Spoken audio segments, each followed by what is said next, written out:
Hey there, history buffs and curious cats. Ever wondered what it was like to stroll through a Roman city just as the sun was thinking about popping up?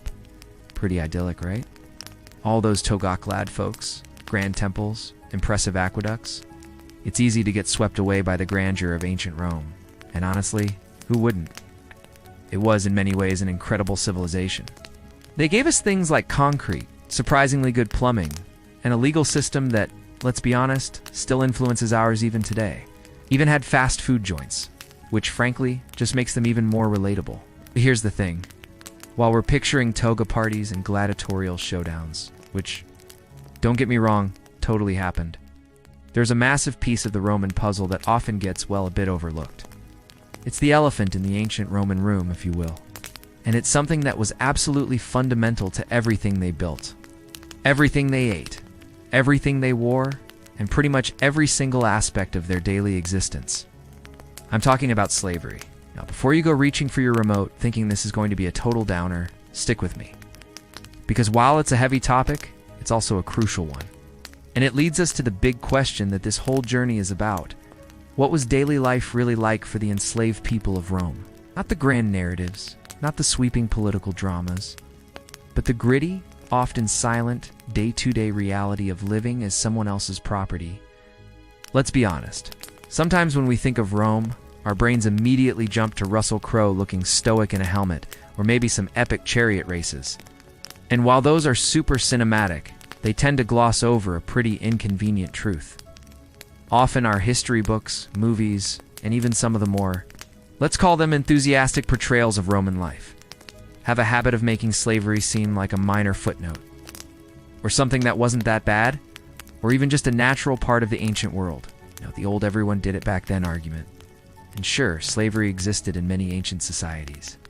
But in Rome, it was on a completely different scale. And to suggest it wasn't that bad is, frankly, a bit like saying a paper cut isn't that bad when UVA just lost an arm.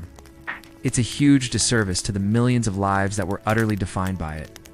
We've got to challenge those rose-tinted glasses, because they stop us from seeing the full, complex, and often harsh picture. It's like trying to understand a massive iceberg by only looking at the tip.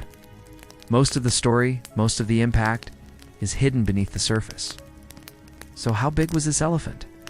Well, scholars estimate that at the peak of the Roman Empire, enslaved people might have made up anywhere from 15% to 30% of the entire population. We're talking millions of individuals. Millions. Just think about that for a second. If you walked down that Roman street we just saw, a significant number of the faces you'd pass would be enslaved. Not just a few here and there, but a huge, integral part of the workforce and society. They weren't just toiling in the fields, though that was a massive component. Oh no, the enslaved people of Rome were everywhere. They were the muscle behind the massive building projects, the Colosseum, the roads, the aqueducts. They were the ones mining the silver and gold that fueled the Roman economy. They were domestic servants, cooking, cleaning, raising children in Roman households, sometimes even teaching them. They worked in shops, managed businesses, served as scribes, gladiators, doctors, even artists. Seriously, if there was a job to be done, there was a good chance an enslaved person was doing it. From the humblest tasks to some pretty specialized and skilled roles, their labor was the engine that powered Roman life. But here's the kicker, and it's a pretty heartbreaking one. Despite their immense numbers and their absolute essential role, their lives are often anonymous, lost to time. We have tons of records about emperors, generals, philosophers, and senators. We know their triumphs, their scandals, their favorite foods, but for the vast majority of enslaved people, their stories are whispers, barely audible echoes in the vast halls of history, and their names, their families, their hopes, their fears. Often, they just didn't make it into the official scrolls and fancy inscriptions. They were often viewed as property, not as people with individual stories. And that anonymity is a tough pill to swallow. It's like looking at a beautifully detailed painting and realizing half the canvas is just blank. And that, my friends, is exactly why we're here. This isn't just about reciting historical facts. It's about pulling back the curtain, even if just a little, on those often forgotten lives. It's about trying to understand what it was like to wake up every single day knowing your body, your labor, and sometimes even your children didn't belong to you. It's about exploring the immense struggles they faced. The harsh treatment, the constant fear, the utter lack of freedom. But it's also about much more than just the hardship. It's about recognizing their incredible resilience. The human spirit, even under the most brutal conditions, finds ways to endure, to adapt, to survive. And yes, it's about uncovering the often quiet resistance that existed. Not always a sword fight or a grand rebellion, though those happened too. Sometimes resistance was a subtle act of defiance, a shared glance, a whispered word, a determination to hold on to a shred of dignity in a system designed to strip it away. Sometimes it was just getting up and getting through another day. But prepare to step back in time, not to the Rome of epic legends, but to the Rome of everyday people, especially those who lived in the shadows. We're going to try and hear their whispers, understand their struggles, and perhaps, finally, give a voice to the millions who were, for so long, silenced. Chapter 2. The Cradle of Chains. Origins of Roman Slavery. Alright, so in our last chat we talked about how massive Roman slavery was. We glimpsed the sheer number of people caught in its web, and how their lives often just vanished from the history books. Now, you might be wondering, how did Rome get so many enslaved people in the first place? Did they just pop out of thin air? Were they delivered by storks? The truth is, there were a few different ways someone could find themselves stripped of their freedom and thrust into the harsh reality of Roman enslavement. And none of them were particularly fun, I can tell you that much. How one became enslaved. First up, and probably the biggest source, were war captives. Think about it. Rome was basically a superpower on a permanent expansion pack. They were constantly conquering new territories, new peoples. And what do you do with all those defeated enemies? Well, if you're Rome, a huge chunk of them became instant recruits for the enslaved workforce. Imagine this.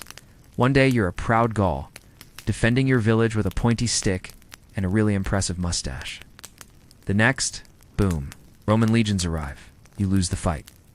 And suddenly, you're not just defeated, you're property. To more mustache-twirling freedom for you. This was the big one. Rome's thirst for new lands and its thirst for cheap labor went hand in hand. Every new conquest meant a fresh influx of human beings to fuel their economy. It was a grim but incredibly efficient system for them. Then there was debt slavery. Now this one's a bit trickier. In the early days of Rome, if you owed money and couldn't pay it back, you could literally become enslaved to your creditor. Kind of like a really extreme version of defaulting on your student loans. However, as Rome grew and changed, this particular method became less common, especially within Rome itself.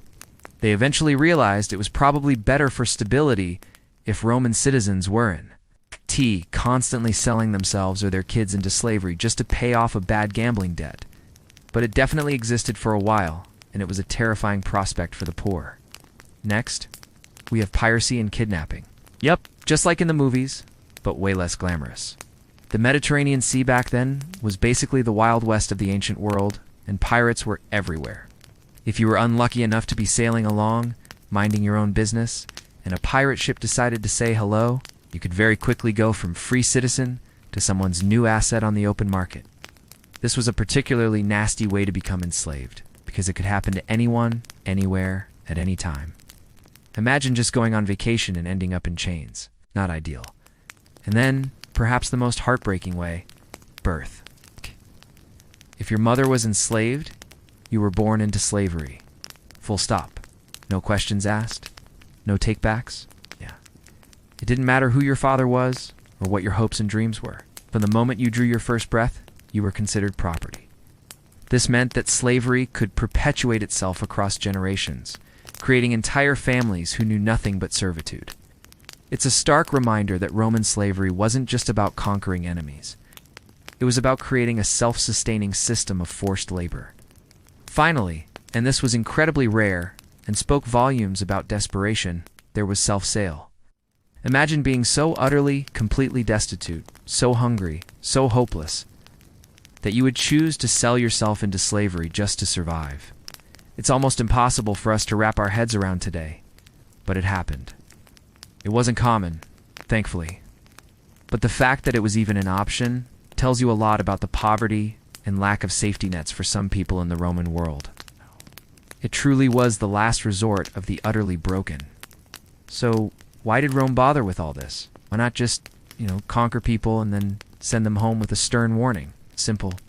Money, money, money, and power. The ability to acquire vast numbers of enslaved people through conquest wasn't just a side benefit. It was a huge economic driver. Think of it this way. Enslaved labor was essentially free labor. Once you owned someone, you only had to feed them, clothe them, and house them. All the profit from their work, whether they were digging in a mine, tending fields, or making fancy pottery, went directly into the pockets of their owners. This immense profitability fueled Roman expansion like rocket fuel. The more land they conquered, the more people they enslaved. The more people they enslaved, the more resources they could extract, the more goods they could produce, and the wealthier they became. It created a vicious, self-perpetuating cycle where war begot slavery, and slavery begot wealth, which then funded more war. It was, from a purely economic standpoint for the Romans, an incredibly effective business model. Now, let's talk about what happened after capture. It wasn't like you were offered a first-class ticket to Rome and a complimentary snack. Oh no. The journey was often a brutal, soul-crushing experience designed to break you down even before you reached your destination. Imagine being ripped from your home, your family, everything you've ever known. Then, if you were inland, came the forced marches. Miles upon miles, day after day, often in chains, with little food or water, under the watchful eyes of guards. People fell ill, people died, the weak were left behind. It was a march of desperation, designed to strip away your identity, your will, and any last shred of hope. You weren't a person on a journey. You were cargo being moved from point A to point B. And if you were near the coast, or ended up there after a long march, then came the horrors of transportation by sea. Crammed into the holds of ships, often in unimaginable conditions. Think packed sardines, but with less dignity and way more seasickness. Disease ran rampant. The smell would have been horrendous. The fear constant. Many didn't survive the journey. It was a terrifying, dehumanizing ordeal designed to ensure that by the time you arrived in a Roman port, you were exhausted, broken, and ready to comply. You were no longer a free individual. You were merchandise. And then, if you survived the journey, you arrived at the ultimate destination of despair, the slave market, or as the Romans called it, the Colosseum. This wasn't some back alley deal. These were often bustling public places, full of buyers looking for their next investment. Imagine hundreds, maybe thousands, of people lined up, often naked or barely clothed, on platforms or in pens. They'd be given signs around their necks detailing their age, skills, country of origin, and sometimes even their temperament. Buyers would walk around inspecting them like livestock. They'd check their teeth, their muscles, prod them, make them walk, probably even ask them to perform a simple task. It was utterly, shamelessly dehumanizing. Your entire being was reduced to a commodity, judged solely on its potential usefulness and physical condition. It was a shopping trip where the products were people. The auctioneer would be shouting out bids, the crowd murmuring, the air thick with tension and despair. And then the hammer would fall. Sold. That moment, the finality of it must have been crushing. Your fate was sealed. You were now the property of someone else. And sometimes, though not always, after being sold, you might even be branded. Not like a fashion statement, but like cattle. It's a hot iron to your skin, permanently marking you as someone's property. It was a final, painful declaration that you were no longer your own, but merely a possession, a living tool. This was the entry point, the absolute undeniable start of a new, terrifying, and often brutally short life. From this moment on, your reality was defined by another's will. As we'll see, that reality was incredibly varied, sometimes surprisingly complex, but always shadowed by the cradle of chains. Chapter 3, Masters in Domain, the legal and social framework. All right, so we've seen how folks ended up in chains, right? The brutal journey, the terrifying markets. Now they've been bought, branded even. So what happens next? What did it actually mean to be owned by someone in ancient Rome? Is it just a handshake deal? A pinky promise? The reality was far more. Legally complicated, and yet incredibly simple in its harshness. Because in Rome, when you were sold, you weren't just an employee or a really long-term house guest. You were property. Plain and simple. Let's dive into the legal nitty-gritty, but I promise to keep it light. The big legal concept at play here was something called dominium. Sounds fancy, right? Basically, it means absolute ownership. Think of it like owning your favorite ancient Roman equivalent of a really nice chariot or a particularly handsome olive tree. You had dominium over it. And in Roman law, a human being who was enslaved fell under the same category. Yep, you were legally considered a race, a thing, not a persona, a person. Pretty bleak, huh? This meant the master, or the dominus, had pretty much total control. This brings us to another super important Roman concept, the paterfamilias. This was the head of the Roman household, usually the oldest living male. And this guy? He was basically the king of his castle, and everyone in it, including his wife, children, especially his enslaved people, were under his legal authority. This authority was called patria potestas, and it was seriously powerful. In theory, the paterfamilias held the power of life and death over his enslaved people. I know, that sounds super intense, like something out of a horror movie. And in the early days of Rome, it was probably closer to that reality. A master could legally kill an enslaved person without facing legal repercussions. Now, before you picture Roman masters just willy-nilly offing people for spilling a toga full of wine, let's add a little nuance. While the legal power was there by the later Republic and Empire, social customs and eventually some very basic laws started to regulate this absolute power. It wasn't because Romans suddenly became fuzzy-woozy humanitarians overnight. It was more practical. Enslaved people were valuable assets, right? So, destroying your valuable asset for no good reason wasn't exactly smart business. Think of it like this. You would unsmash your expensive chariot just because it got a flat tire, would you? So while the legal framework gave masters terrifying power, things like public opinion, the value of their property, and eventually some imperial decrees meant that arbitrary cruelty, while still very much possible, started to get frowned upon, at least officially, in some circles.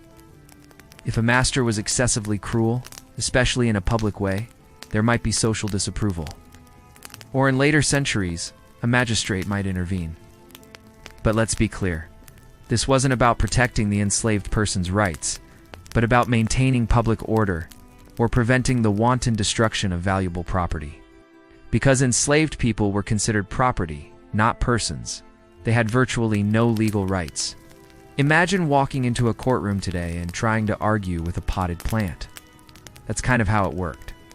An enslaved person couldn't sue their master, no matter how badly they were treated. They couldn't bring a case against anyone, period.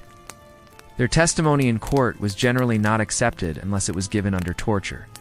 So yeah, not exactly a fair trial kind of situation. Want to get married and live happily ever after? Nope. Enslaved people couldn't enter into legal marriages. They could have relationships, they could have children, but those relationships weren't recognized by Roman law. They were called contubernium, which sounds like a fancy word for shacking up. The sad implication was that these marriages could be broken up at any time, with one partner or the children sold off. Imagine falling in love, building a life, and then poof. Your partner is just gone because their owner decided to sell them to someone across the empire. Brutal and property? Forget about it.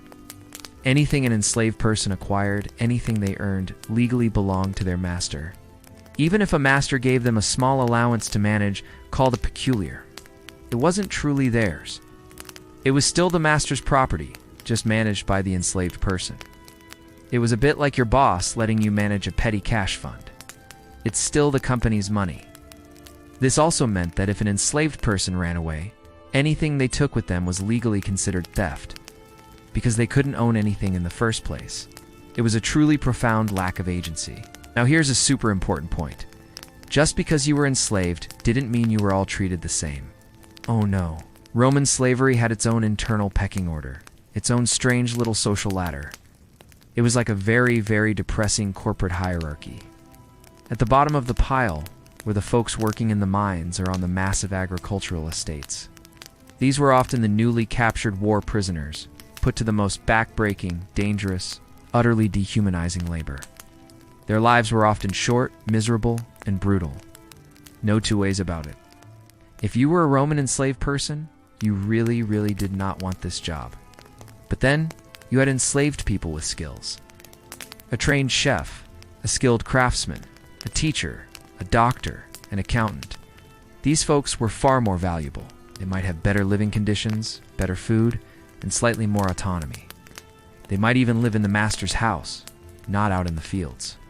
A well-educated Greek enslaved person, for example, might be teaching the master's children, managing his accounts, or acting as a personal assistant. Their value meant they were often treated better. Not out of kindness necessarily, but because replacing a skilled enslaved person was expensive. There were also distinctions based on origin. Some groups were considered more docile, others more rebellious. Greeks were often prized for their education and cultural sophistication, Gauls and Germans for their strength. And then there was the master's personal favor. If you managed to gain the trust or affection of your master or mistress, your life could be significantly less harsh. You might get better clothes, better food, maybe even a promise of freedom down the line. It wasn't a guarantee, but it was a glimmer of hope. So while all enslaved people were legally property, their daily realities could be vastly different depending on what kind of job they had, where they came from, and how their master felt about them on any given Tuesday. So, where did all these enslaved people live and work? Well, it usually fell into two main categories, and the type of control exerted differed quite a bit between them. First, you had the familia rustica. And no, that's not a fancy Roman brand of breakfast cereal. This refers to the rural enslaved population, those working on farms, estates, mines, quarries, or tending flocks. These were often the largest groups of enslaved people, working in gangs under the supervision of an overseer. Life here was usually harsh, monotonous, and disciplined with brutal efficiency. They lived in simple, often barracks-like conditions, and their day was dominated by physical labor from sunup to sundown. Control here was direct, often violent, and focused on maximizing output. Think big, impersonal operations where individual lives probably mattered very little. Then you had the familia urbana. These were the urban enslaved people working in Roman cities, either in private households, businesses, or public works. This group was incredibly diverse. You could have a highly educated enslaved secretary in a wealthy senator's house, a cook in a modest Roman apartment, a cleaner in a public bathhouse, or someone running errands for a shop owner. Their lives were generally less physically demanding than their rural counterparts, and they might even have had more opportunities for social interaction, maybe even a bit of personal freedom. Control in the familia urbana was often more nuanced. While physical punishment was always a threat, masters might also use incentives, better food, nicer clothes, the promise of a peculium, or even the ultimate carrot, manumission, or freedom, eventually. In a household, constant brutal violence might not be practical or desirable, especially if you wanted your enslaved people to be loyal or presentable. So while the underlying power dynamic was the same absolute ownership, the experience of being enslaved in a city household could be vastly different from toiling in a rural mine. It's a stark reminder that Roman slavery wasn't a single uniform experience. It was a vast, sprawling system with countless variations, all underpinned by that fundamental legal reality.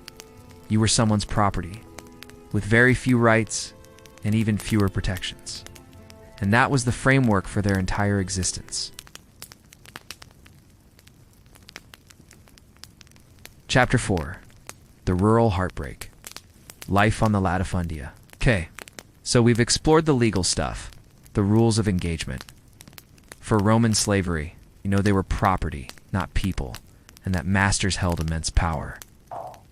Let us peel back the curtain and really look at where a huge chunk of enslaved people ended up and what their daily lives were like.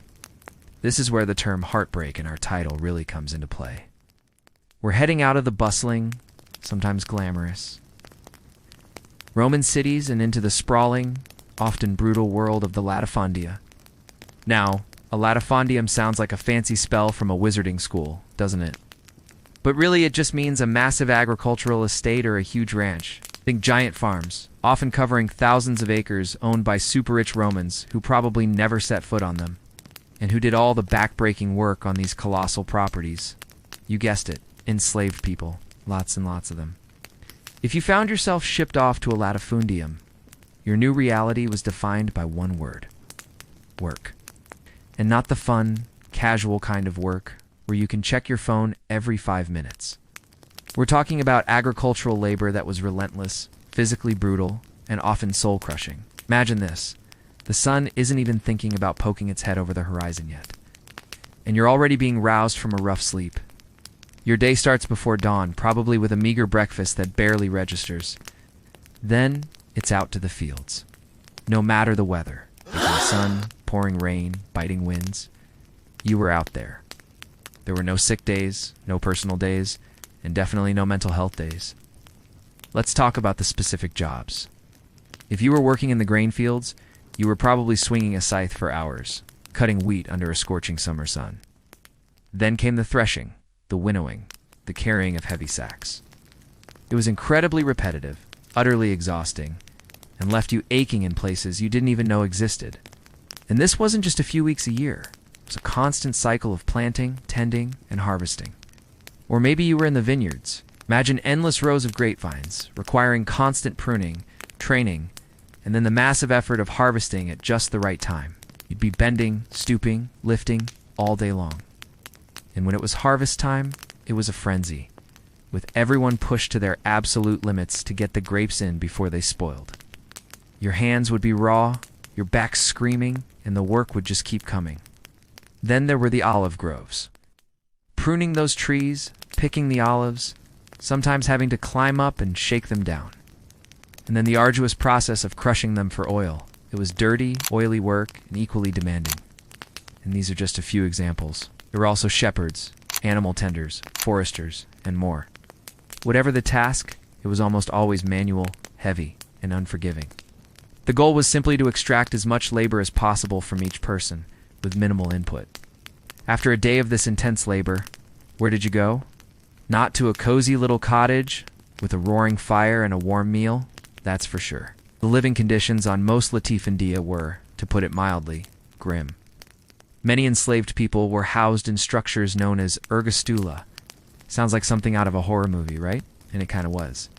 These were essentially primitive barracks. Think of them as large, often windowless, stone or brick buildings, sometimes partially underground, designed to hold many people in incredibly cramped conditions. Sometimes they were even designed to be locked from the outside at night, turning them into virtual prisons. Inside, there would be little more than straw for bedding, often shared. Privacy, forget about it, comfort, non-existent. It was purely functional, designed to hold bodies between shifts of work. The idea wasn't to make you comfortable, it was to keep you alive enough to work another day. It was equally basic and just enough to keep you going. Meager rations were the norm. We're talking about simple grain, some vegetables, maybe a bit of olive oil. Meat was a luxury, rarely seen. It was about caloric intake for labor, not about nutrition or enjoyment. You ate to survive, not to thrive and taste. Well, that probably wasn't high on the list of concerns, and as for sanitation, it's pretty much non-existent. Imagine hundreds of people living in close quarters, with no proper toilets, no running water for washing, and minimal opportunities for personal hygiene. Disease would have spread like wildfire. Open sores, infections, parasites, these were probably daily realities. The smell alone must have been horrendous. It was a perfect breeding ground for sickness and medical care. If it existed at all for the enslaved, it would have been rudimentary at best. The entire setup was designed for maximum exploitation, not human well-being. So how did the masters keep everyone in line under such brutal conditions? This is where the overseers came in. The main guy on the ground, managing the day-to-day operations and the enslaved workforce, was called the villicus. And here's a really dark twist. The villicus was often an enslaved person themselves. Think about that for a second. An enslaved person, given a position of authority, with the power to punish and control other enslaved people, created a brutal hierarchy within the system itself. The villicus was often under immense pressure from the master to get results, to ensure maximum labor output. Failure meant severe punishment for them, too. This often led to Velici being incredibly harsh, using fear and violence to maintain control. It was a divide-and-conquer strategy at its most basic and effective. And what were the tools of discipline? Well, they were varied and terrifying. Whips were common, used for any perceived infraction. Slowness, disobedience, even just looking tired. Beatings were a regular occurrence. For more severe offenses, or for those considered particularly troublesome, chains were used. Not just for transport, but for daily work. Imagine trying to plow a field or pick olives while shackled. It was a constant, visible reminder of your lack of freedom, a physical burden added to your already crushing workload. Other forms of punishment included branding, exposure to the elements, severe food deprivation, or even being sent to the harshest, most dangerous tasks in the mines. The threat of violence, of suffering, was always present, hanging over every moment of every day. It wasn't about teaching a lesson, it was about instilling absolute obedience through terror. Beyond the physical torment, there was an immense psychological toll. Imagine the sheer isolation and despair. You've been ripped from your home, your family, your culture, everything you ever knew. You're surrounded by strangers, many of whom might speak a different language or come from a different land. There's no community, no familiar comfort, just endless work and the constant threat of violence. The relentless labor wasn't just physically draining, it was mentally exhausting. No time for thought, for conversation, for connection, just the rhythmic, monotonous grind of work, broken only by the fear of punishment. This kind of existence chipped away at a person's spirit, day by day, year by year. The hope, if it ever existed, would slowly diminish, replaced by a dull, aching despair, and the separation from family. That's perhaps the cruelest part. Children sold away from parents, spouses from each other. No goodbyes, no knowledge of where they went, or if you'd ever see them again. The emotional wound of that forced severance must have been agonizing. To live knowing your loved ones were out there somewhere, perhaps suffering too, with no way to find them or help them. Life on the latifundia was a living nightmare for many. It was designed to break the human spirit, to turn people into cogs in a giant agricultural machine. It was the rural heartbreak, a silent, unseen tragedy playing out across the vast Roman landscape, fueling the empire's might with endless human misery. It truly was the sharp end of the whip. Chapter 5, Chains of Stone, the Mines and Quarries. We've talked about the farms, the fields, and the backbreaking work there. And believe me, that was already pretty awful. But now, we're going even deeper. Literally. We're going to explore what was arguably the absolute worst, most soul-crushing and brutally short existence for an enslaved person in the Roman world. Life in the mines and quarries. If you thought the latifundia were rough, picture this as the express train to misery. These places weren't just workplaces. They were, for all intents and purposes, open air or underground prisons designed to extract every last ounce of human labor until there was nothing left.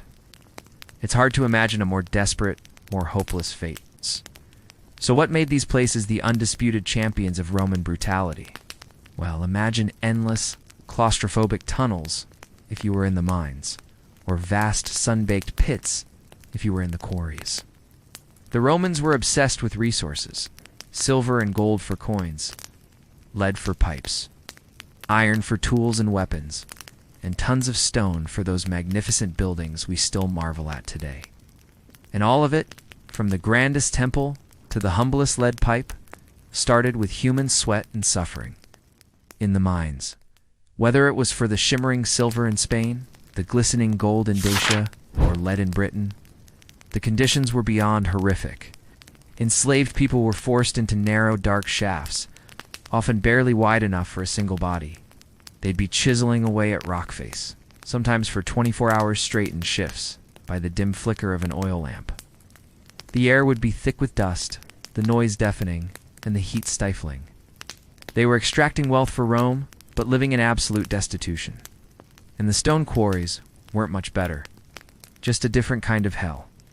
Imagine giant open-air pits where thousands of enslaved people toiled under the blistering sun, hacking massive blocks of marble, granite, or limestone out of the earth. These blocks could weigh tons, and they had to be cut, moved, and then often dragged for miles to a road or a port. It was sheer, unadulterated brute force, day after day, year after year. There was no finesse, just muscle and agony. The iconic Roman architecture we admire, built on a foundation of unimaginable suffering. The dangers in these places weren't just hypothetical. They were a constant, terrifying reality. Life was cheap, and safety measures were pretty much non-existent. In the mines, collapses were a terrifyingly frequent occurrence. A tunnel might cave in without warning, burying dozens of people alive. No one was coming to dig you out. You were just gone.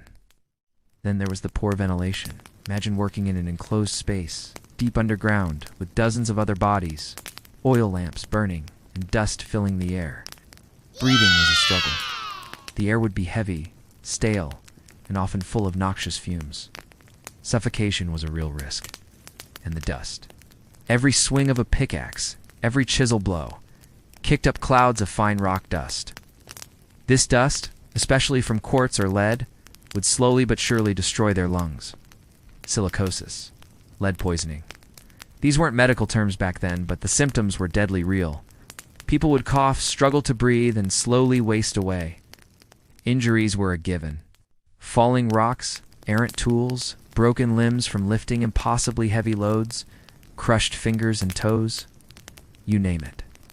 And once you were injured, unless you were incredibly lucky, your usefulness plummeted. Medical care was a pipe dream. An injury often meant a slow, painful death, or simply being left to die where you fell. It's no surprise, then, that the life expectancies for enslaved people in mines and quarries were shockingly short. We're talking years, not decades.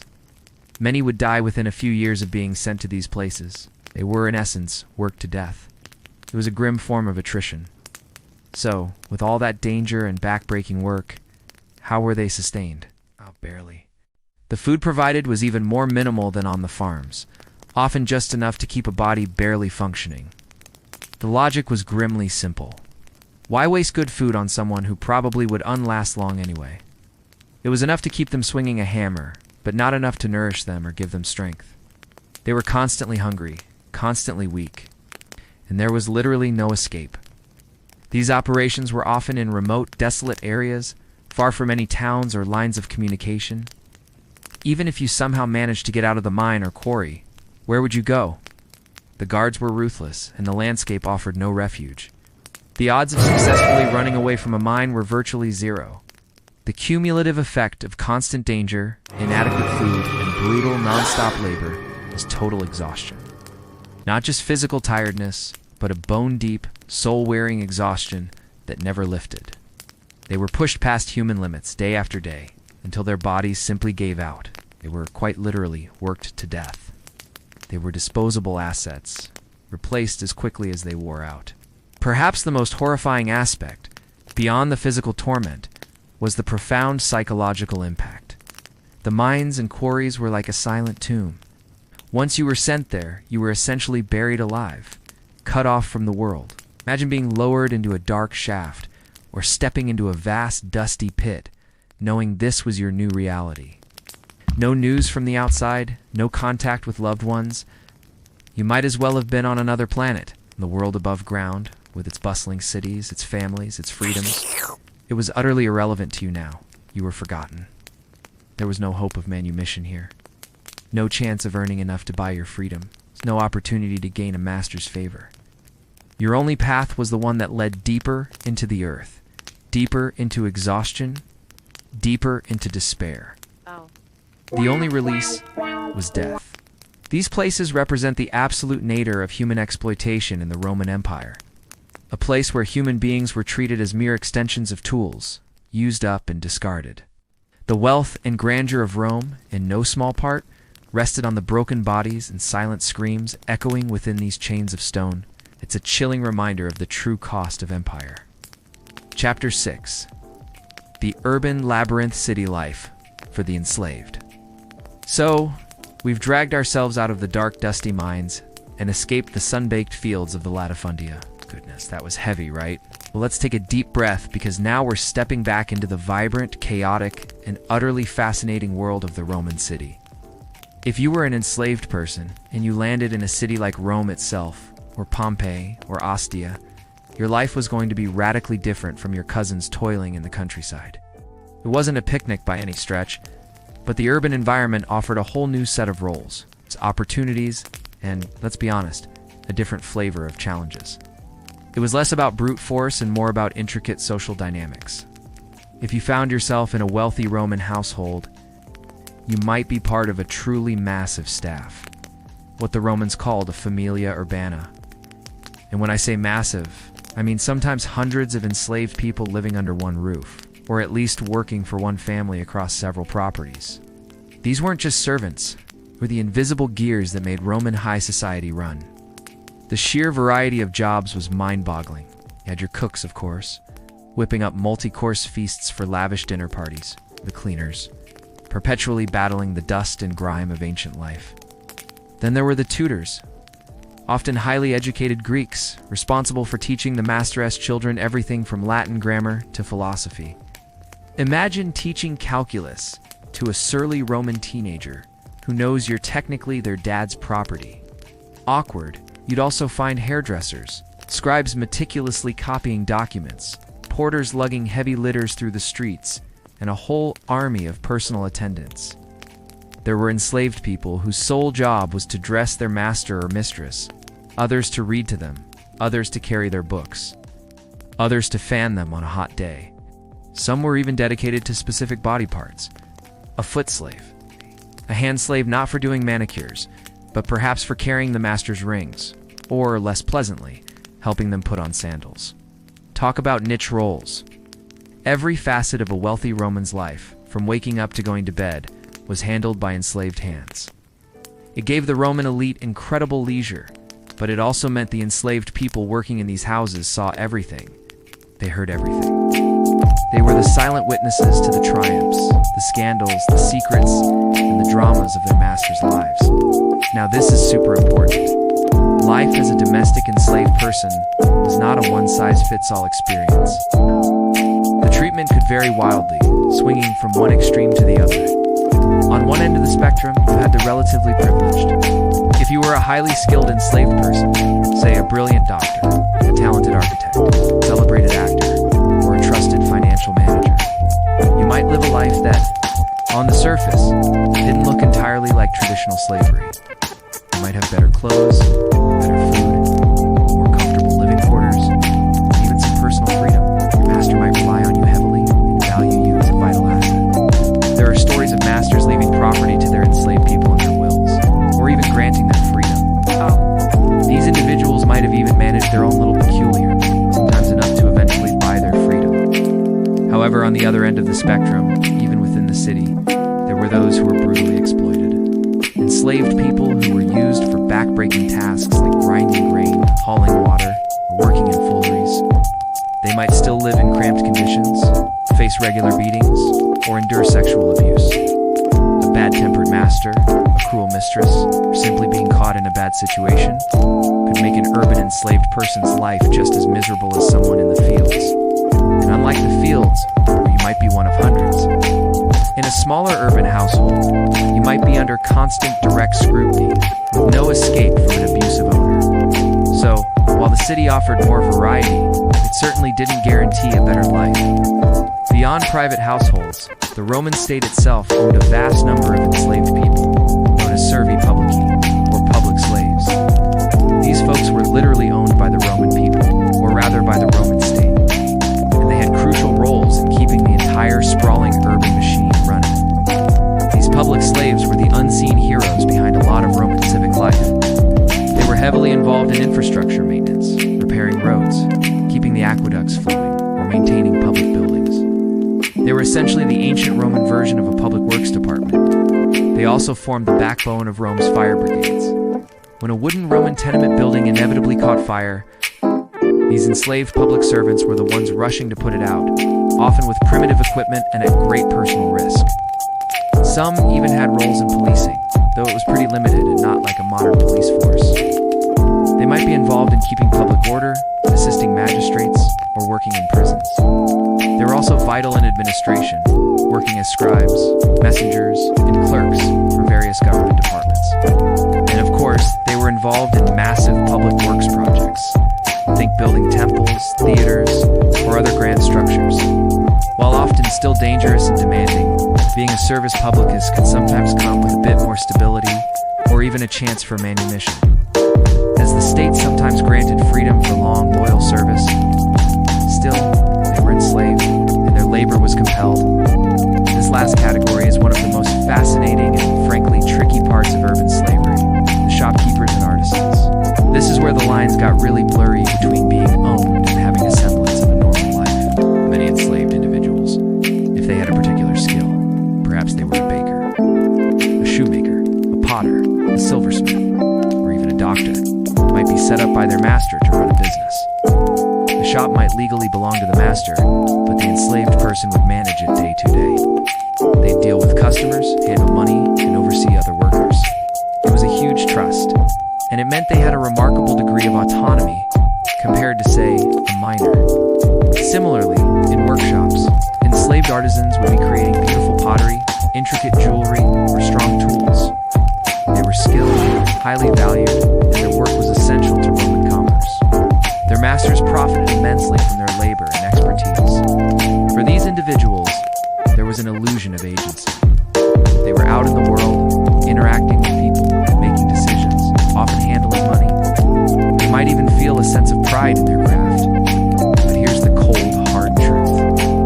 They were still enslaved. Business, the profits, and ultimately their very bodies still belonged to someone else. Any money they earned was legally their master's. Any property they accumulated was technically their master's.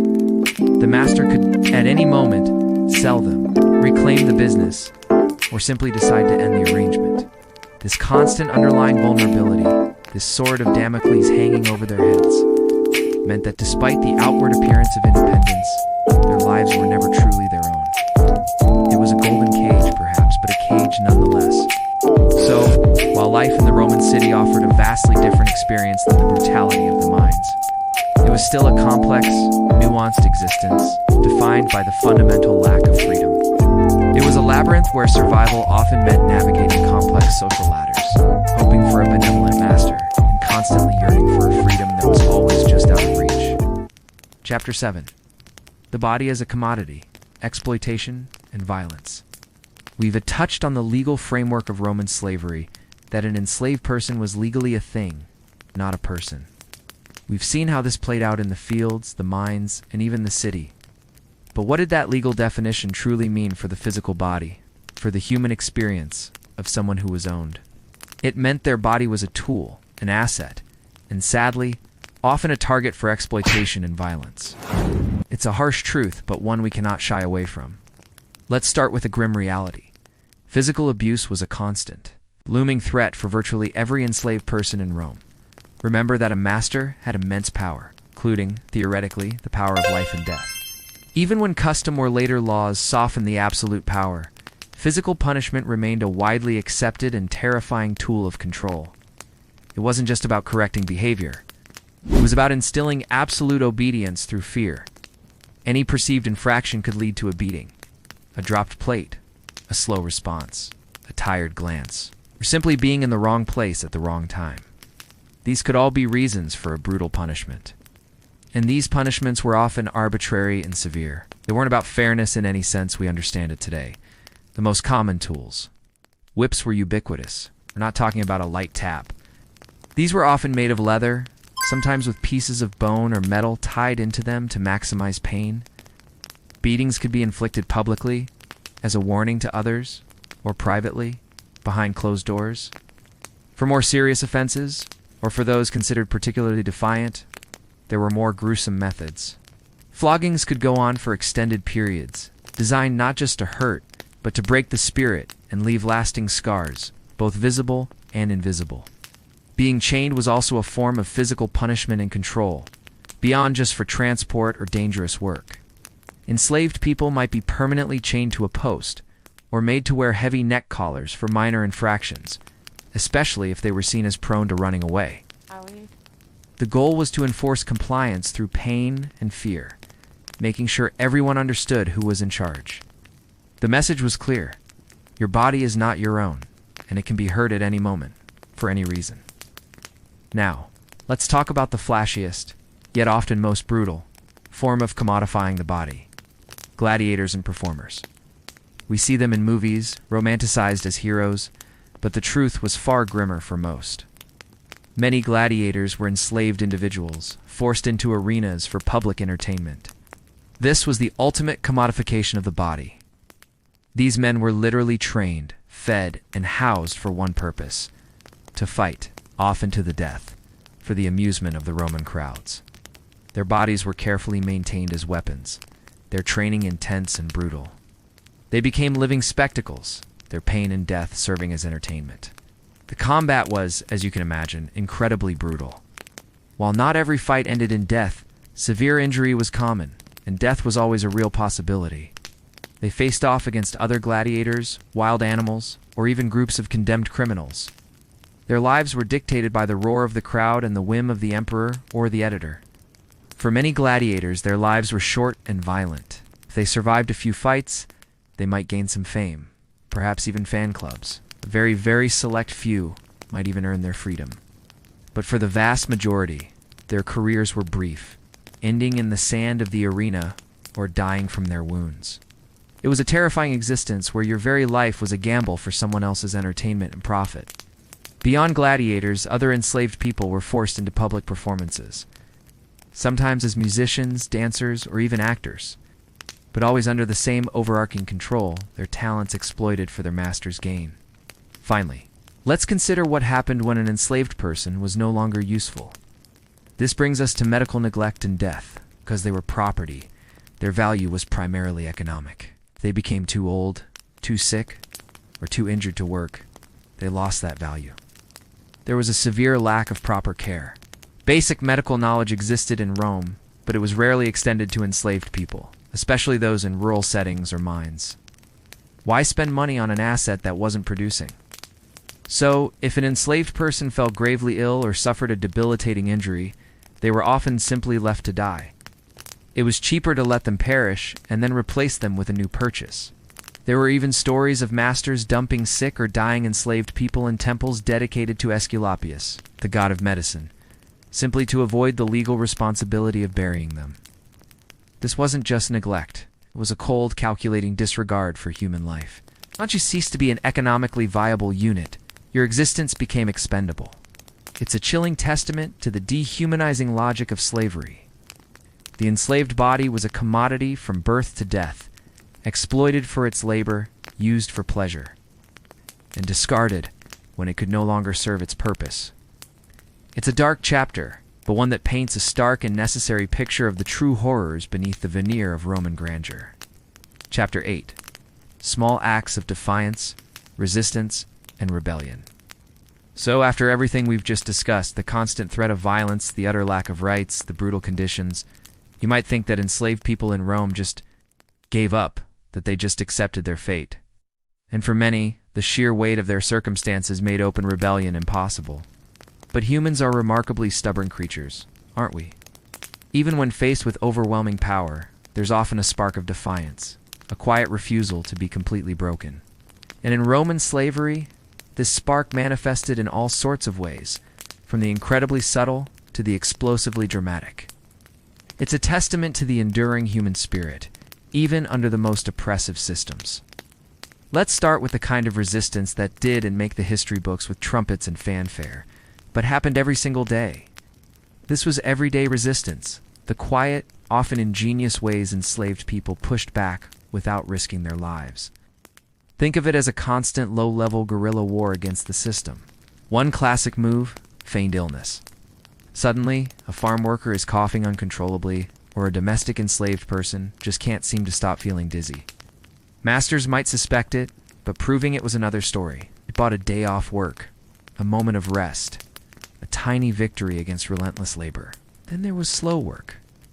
Not outright refusing, mind you, but just taking your sweet time. Oh, is this how you hold the hoe, master? Oh, my apologies. I'm just so clumsy. A small drop in productivity across thousands of enslaved people could have a significant economic impact, a quiet form of sabotage. It was often infuriating for masters, but hard to punish without risking more widespread unrest. Breaking tools was another sneaky one. Oh dear, this shovel just snapped. Must have been faulty, master. Guess I can't dig that ditch now. Again, hard to prove intent, easy to cause disruption, and expensive for the owner to replace.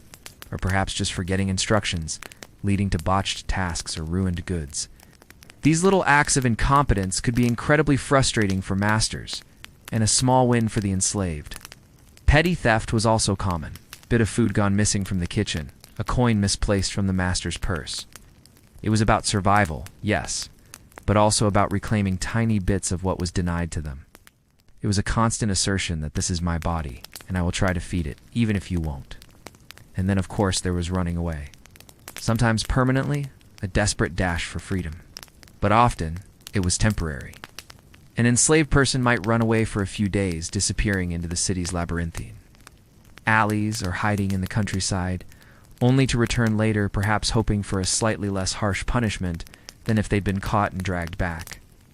It was a desperate plea for a break, a momentary taste of freedom, a way to escape an immediate, terrifying threat. These small acts were rarely revolutionary, but they were deeply human. While less common and far riskier, there were also instances of individual acts of violence. These were desperate, often impulsive actions by enslaved people pushed to their absolute breaking point. We hear about them mostly when they ended tragically for the enslaved person, or spectacularly. Imagine the absolute fury and desperation it would take for someone, knowing the horrific consequences, to lash out at their owner. It might be a domestic enslaved person poisoning their master, a frustrated laborer striking an overseer, or a gladiator turning his weapon on his trainer. These acts were rarely successful in terms of achieving freedom or sparking a wider revolt. They were usually met with swift and brutal retaliation, not just against the individual, but often against their entire household or even all enslaved people in the area, as a terrifying example. However, these instances, though tragic, served as a stark reminder to masters that even the most oppressed could, in a moment of utter desperation, strike back. They were the ultimate, desperate cry against absolute power, even if they often led to horrific ends. Now let's talk about the big one, the one everyone knows. It's the name that still echoes through history: Spartacus. This was not an everyday act of defiance, this was a wildfire. In 73 BCE, a gladiator named Spartacus, along with about 70 of his fellow gladiators, broke out of a gladiatorial training school in Capua. They were just trying to escape, but what happened next was truly extraordinary. Word spread like wildfire. Enslaved people from the surrounding farms, mines, and households flocked to his banner. These were men and women desperate for freedom, driven by the brutal lives they endured. What started as a small escape rapidly escalated into a massive, organized army. Spartacus, a brilliant military tactician, led his forces to victory after victory against unprepared Roman legions. For nearly 2 years, this army of former enslaved people roamed Italy, swelling to perhaps tens of thousands, even over 100,000 at its peak, wreaking havoc on Roman estates and striking genuine fear into the heart of Rome itself. Imagine that. An army of the very people who were supposed to be under Rome's heel, marching through the countryside demanding freedom. It was an unprecedented challenge to the very foundation of Roman society. But ultimately, despite their incredible courage and initial success, the revolt had a tragic end. Rome, as we know, was pretty good at war. They eventually brought the full might of their legions to bear, led by powerful generals like Crassus and Pompey. The enslaved army, despite their bravery, was eventually surrounded and crushed. And the Roman response was utterly brutal, to serve as a terrifying warning against any future uprisings. 6,000 captured rebels were crucified along the Appian Way, the main road leading into Rome. Their bodies were left there for weeks, a gruesome, mile after mile, spectacle of death. A chilling testament to Rome's determination to maintain its system of slavery at any cost. The Spartacus rebellion, while incredibly famous, was actually exceptional. It was one of only 3 major slave wars in Roman history. Most attempts at large-scale revolt were swiftly crushed or never even got off the ground. The Romans had excellent intelligence networks, swift military responses, and an incredibly efficient system for controlling enslaved populations. Spartacus was a terrifying anomaly for Rome, a stark reminder of the potential consequences of their brutal system. Even though successful, large-scale rebellions like Spartacus were rare, the fear of rebellion was very real, constantly shaped Roman society and laws. Masters lived with an underlying anxiety, especially if they owned large numbers of enslaved people. They knew, deep down, that their entire way of life rested on the subjugation of millions. This fear led to harsh laws and strict controls. It's why enslaved people were legally considered property and had no rights, to ensure they could unchallenge the system. It's why overseers were so brutal and why punishments were so severe. It was all designed to prevent another Spartacus.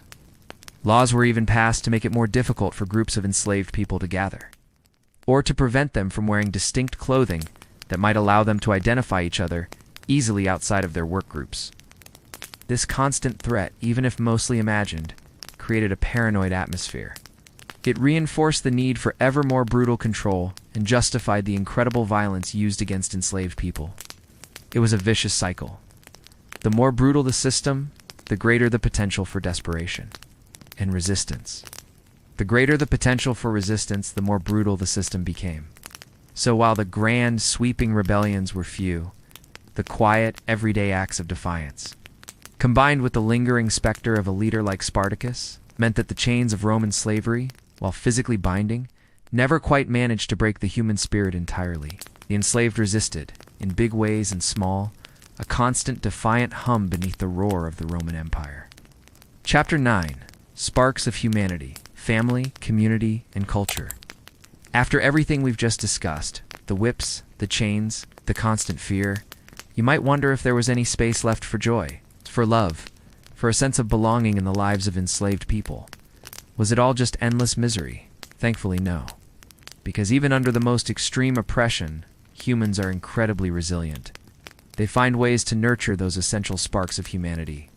This chapter is about those incredible, often clandestine, acts of creating a life, building a family, and holding on to a sense of self. Even when the world around you was designed to strip it all away, it's about finding dignity and defiance and connection in community. Ow. Remember how we talked about enslaved people not being able to legally marry? That their children were born into slavery? Well, the Roman law might have said one thing, but human hearts often decided otherwise. Despite those crushing legal restrictions, enslaved people found profound ways to form de facto families. These informal unions were called contubernium, literally meant sharing a tent, which tells you a lot about the humble origins of these partnerships. These weren't recognized marriages in the eyes of Roman law, meaning a master could break them up at any moment, selling off a partner or children. And that fear, that constant threat of separation must have been truly agonizing. Imagine being in love, building a life, having children, all under the shadow of arbitrary dispersal. Yet, they did it. They lived together, shared meager resources, and supported each other. These contubernia were vital for emotional survival. They offered solace, a place of intimacy, and a sense of belonging in a world that denied them both. Parents secretly taught their children, partners comforted each other after a brutal day, and together, they carved out tiny islands of stability in a sea of uncertainty. Beyond these family units, enslaved people also formed crucial networks of support. This might be within a household, a group of workers on a farm, or even fellow gladiators in a ludus. They shared information, whispered warnings about an abusive overseer, shared food, offered comfort, or simply exchanged knowing glances that acknowledged their shared plight. These informal networks were lifelines, providing mutual aid, emotional solace, and a sense of collective identity that transcended the master-slave dynamic. They knew they weren't alone. Rome was a melting pot, and its enslaved population was even more so. Enslaved people came from all corners of the vast Roman Empire. Gaul, Germania, Britannia, Greece, Egypt, Syria, North Africa, the Middle East. They spoke different languages, had different customs, and worshipped different gods. But when thrown together, something incredible happened. A blending of diverse ethnic backgrounds and the quiet preservation of traditions. Imagine a small group of enslaved people in a Roman household, perhaps a Greek tutor, a Germanic porter, and a Syrian cook. They might teach each other snippets of their languages, share stories from their homelands, or subtly practice rituals that reminded them of home. They held on to their beliefs and customs, often adapting them to the Roman context, sometimes even in secret. A particular way of telling a story, a specific culinary technique, a unique lullaby sung to a child. These were all threads connecting them to a past that slavery tried to erase. This shared identity and cultural resilience were acts of quiet defiance.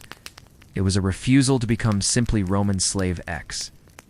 Instead, they clung to the idea that they were still person Y, from place Z, with a rich heritage. This cultural memory was a profound source of inner strength. Religion played a huge role in Roman life, and it was no different for the enslaved. For many, their original religious beliefs were incredibly important. Despite attempts by masters to control their spiritual lives, many enslaved people secretly, or sometimes openly, continued to worship the gods of their homelands. We see evidence of Egyptian deities, Syrian gods, and various local cults thriving among enslaved populations. Sometimes they adapted to Roman cults, perhaps finding parallels between their own deities and Roman ones, or simply participating outwardly to avoid trouble. But often, they brought their own vibrant spiritual practices into the Roman world, enriching the religious landscape in ways that weren't always acknowledged. The solace found in shared worship cannot be overstated. A clandestine gathering to honor an ancestral deity, a shared prayer with others from your homeland, or even just the quiet comfort of believing in a higher power that transcended your earthly suffering. These moments offered immense psychological relief. Religion provided hope, a sense of meaning beyond their daily suffering, and a community of believers that offered emotional and spiritual support. It was a private space of freedom where even the master's power couldn't fully penetrate. Finally, let's talk about death. Even in death, the Romans legally considered an enslaved person property. They could simply be discarded. But the enslaved themselves refused to let their loved ones vanish without a trace. This is where funerary practices become incredibly poignant. Despite their poverty and lack of legal standing, enslaved people often formed burial clubs, or collegia funerales. These were mutual aid societies where members would pool their meager resources to ensure a proper burial for themselves and their loved ones. It was a way to provide dignity in death that was denied in life. It also ensured that their remains wouldn't just be tossed into a common pit. These clubs often went beyond just burials. They would organize small ceremonies, create modest tombstones, and carve inscriptions. These inscriptions, humble as they often were, are incredibly powerful. They give us the only glimpses into the personal lives of enslaved people, mentioning their contubernia, their children, sometimes even a short epitaph expressing love or loss. It was an act of profound human defiance against anonymity. Memorializing their dead, even in the absence of legal recognition, was a defiant assertion of their humanity. It said this person mattered. This life had meaning, we will remember them. It was a way of honoring lives that were otherwise considered disposable. And it speaks volumes about the deep human need for connection, for ritual, and for a final act of respect. Even in the shadow of relentless oppression, these sparks of humanity, the families they built, the cultures they preserved, the gods they worshipped, and the dead they honored, were not just acts of survival. They were powerful assertions of selfhood, resilience, and a stubborn refusal to be reduced to mere property. They are the true testament to the enduring strength of the human spirit in the face of unimaginable adversity. Chapter 10. The Path to Freedom, Manumission, and its Nuances. We've seen the sheer brutality of Roman slavery, the constant oppression, and the small, brave acts of defiance. But amidst all that, there was a concept, a powerful word, that resonated deeply for every single enslaved person. Manumission. It sounds a bit like a fancy Latin spell, doesn't it? Manumission. But it literally means setting free from the hand. It was the process of an enslaved person gaining their freedom from their master. And while it wasn't a guaranteed thing for everyone, it was a surprisingly common feature of Roman society, especially compared to some other ancient civilizations. It offered a path, however narrow, out of bondage. So, how did one actually become free? Well, the Romans, being Romans, had a few different ways of doing it, some more formal than others. The gold standard, the most official way to become free, was manumissio vindicta. Picture this. The enslaved person, their master, and a Roman magistrate would all show up. The master, would touch the enslaved person with a special rod. The magistrate would then declare the person free, often with a little speech. This was a public legal act, and it made the newly freed person a full Roman citizen, albeit with some limitations we'll get to. It was the fancy-pants way to gain freedom. Then there was manumizio sensu. This was simpler, but still pretty official. If an enslaved person was lucky enough to have a master who agreed, their name could be enrolled on the official Roman census as a free person. Think of it like being added to the official citizen registry. Once your name was on that list, you were officially free.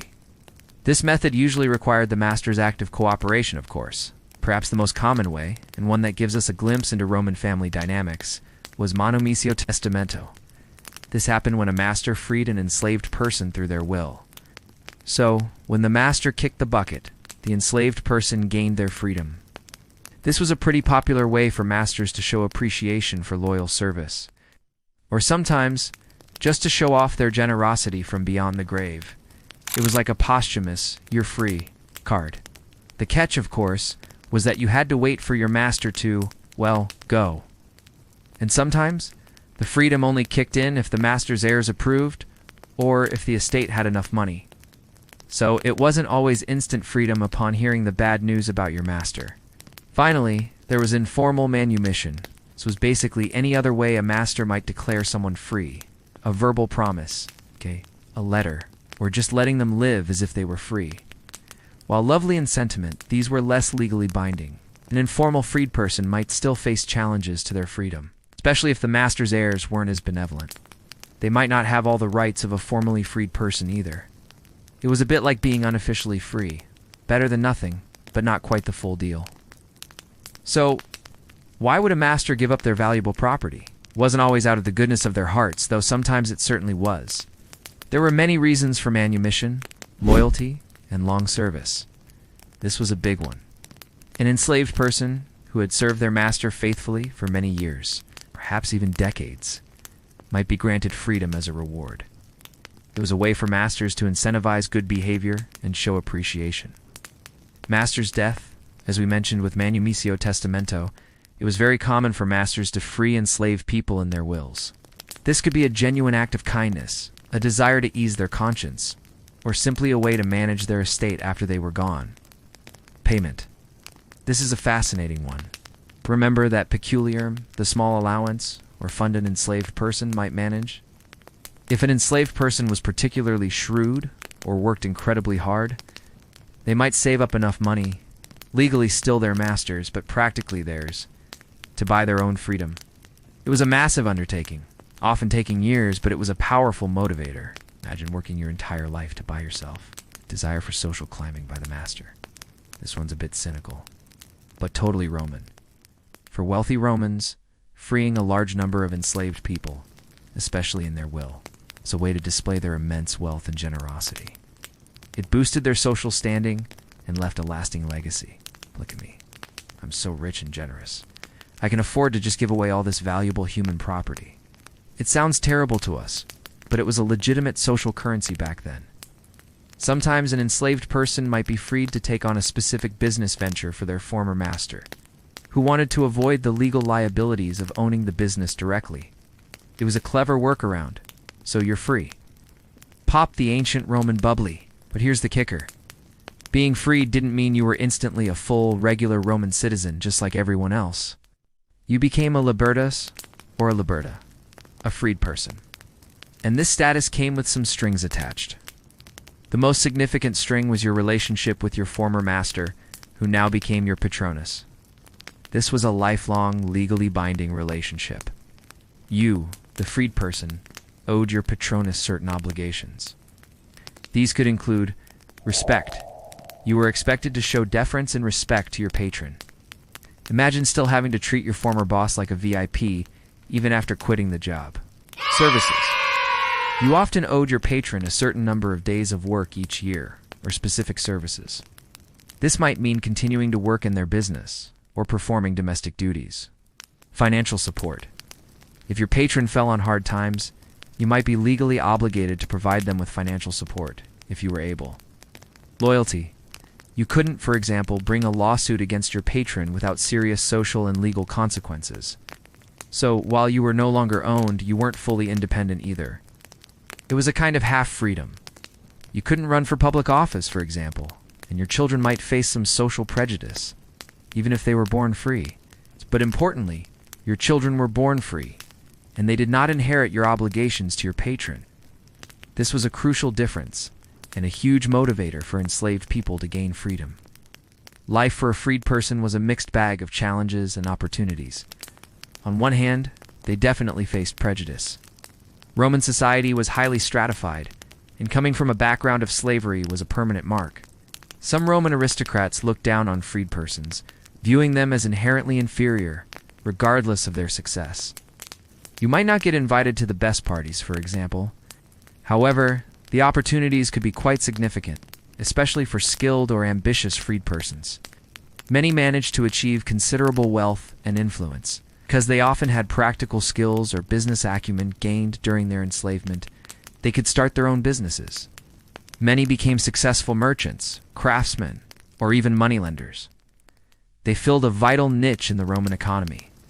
We have evidence of freed persons who owned large houses, threw lavish dinner parties, and even became richer than some born-free Romans, might continue to run their former master's business, making a fortune for themselves while still providing service to their patron. Some even became incredibly influential advisors to emperors, especially during the imperial period. It's a fascinating paradox.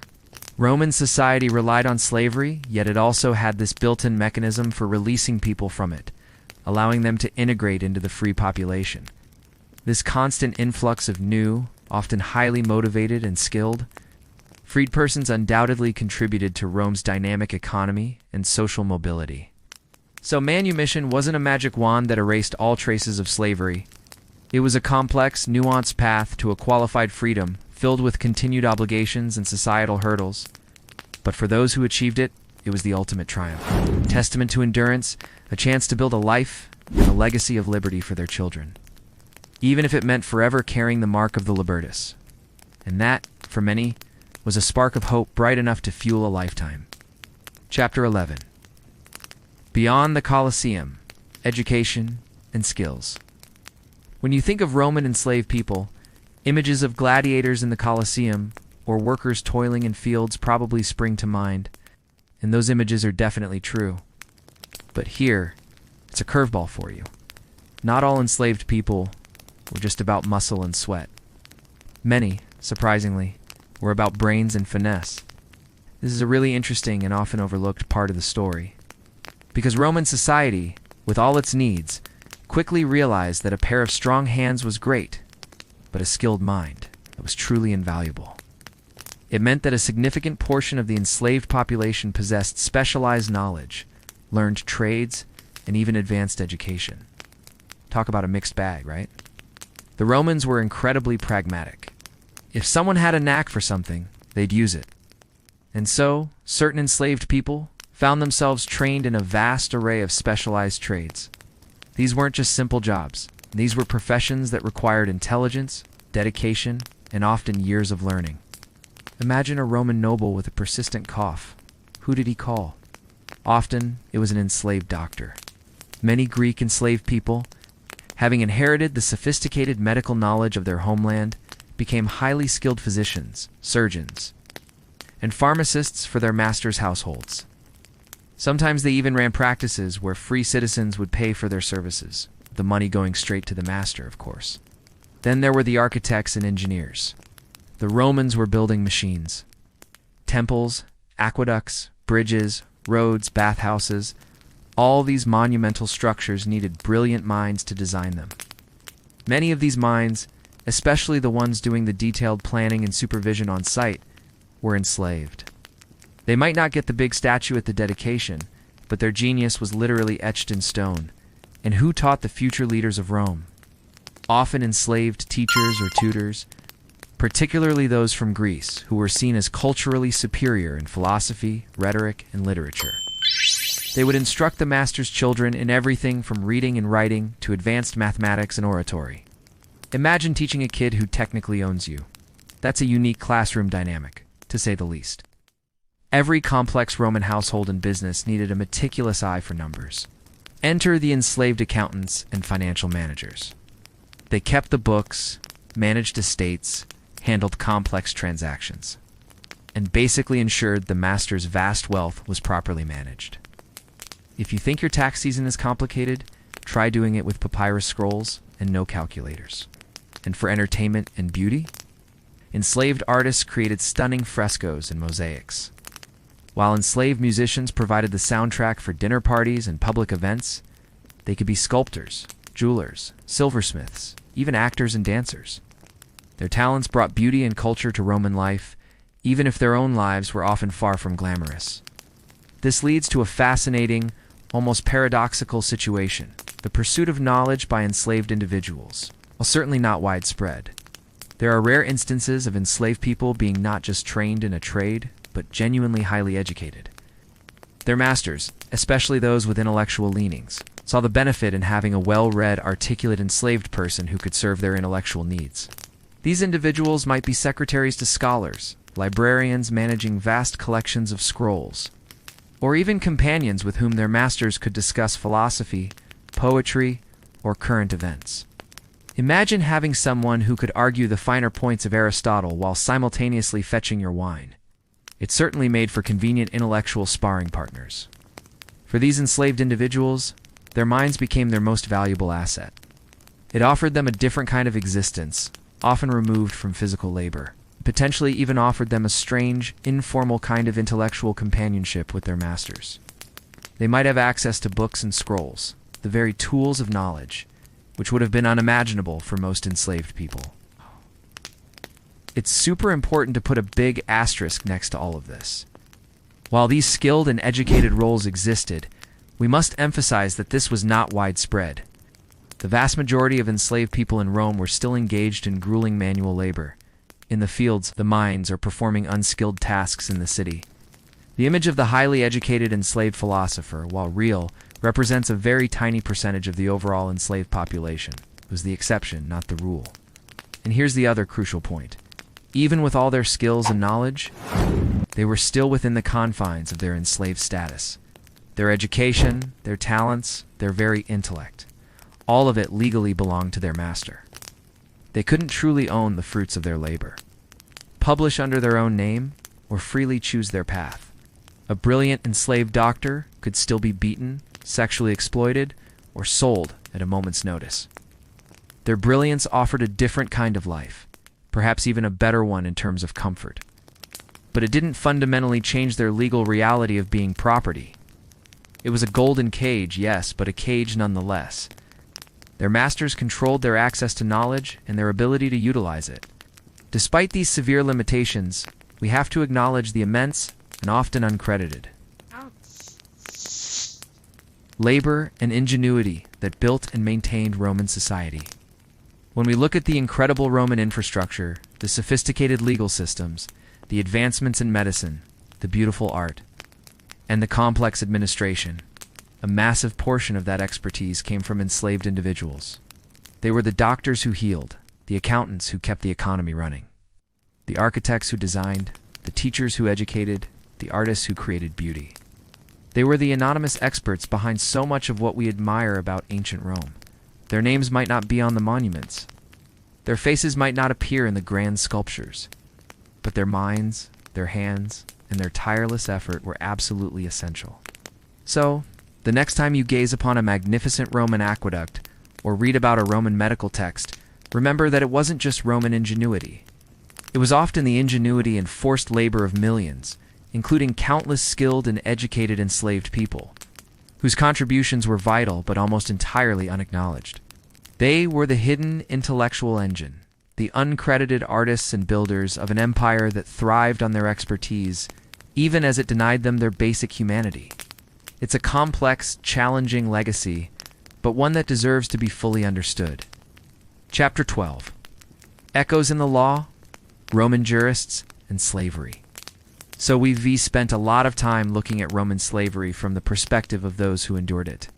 But what about the people who created and upheld the system? Did they ever stop to think, hey, is this whole owning other humans thing actually? Right? The answer, like most things in ancient Rome, is complicated. It wasn't a simple yes or no. Roman society was built on slavery, deeply embedded in its economy, its politics, its very way of life. It was just there. It's like the Colosseum or toga parties. But that doesn't mean there weren't some interesting contradictions in Roman thought about it.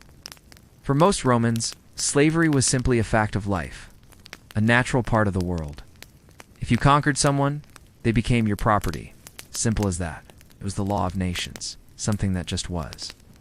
But for some of the brighter minds, especially philosophers and those who pondered justice, it wasn't quite so simple. You had thinkers who, on one hand, benefited massively from slave labor, but on the other, couldn't shake a nagging feeling that something about it wasn't entirely ideal. It was a bit like trying to enjoy a really delicious cake while secretly worrying about the ingredients. They wrestled with ideas like natural law, the idea that there is a higher form of justice beyond human laws. And sometimes they'd hit a snag. If all humans are born free by nature, how can some be enslaved by law? This created a kind of intellectual discomfort, a philosophical itch they couldn't quite scratch. They knew, deep down, that while Roman law made slavery legal, it wasn't exactly natural in the purest sense. But what were they going to do? Abolish it? That would be like turning off the entire Roman Empire?